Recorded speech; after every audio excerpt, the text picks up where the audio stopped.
And Robin has an announcement, apparently. Forgot to mention it while I was up here. For special music, we actually are going to have children's story and special music combined into one, and all of the kids are welcome to participate. We want you guys to dress up as angels and shepherds. So what we're going to do is right now, any kids who want to participate, we're going to go in Miss Charlene's Sabbath school classroom. We're going to practice our song, okay? So anyone's welcome to come. We're going to go there right now. Robin, is there an age limit? He's got his hand up. Pastor Dave, you can come. I know you want to join us. You can come.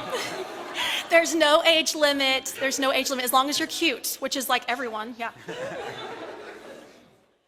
Today's children's story is special because the kids are telling the story today. I can't help but be a little sad that Summer is not here today to help. Here she was just last year, dressed as a cute little shepherd. We are hoping and praying that she would be found before Christmas. And here is Christmas Day, still no Summer.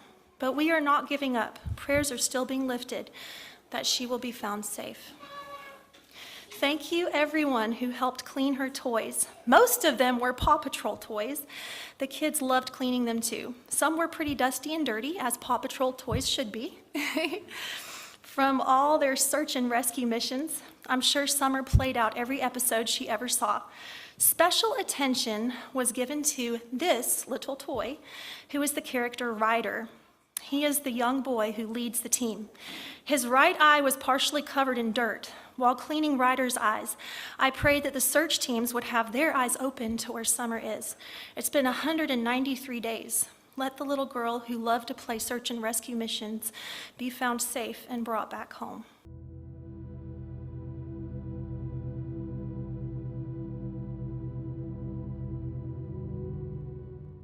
Let the little girl who loved to play search and rescue missions be found safe and brought back home.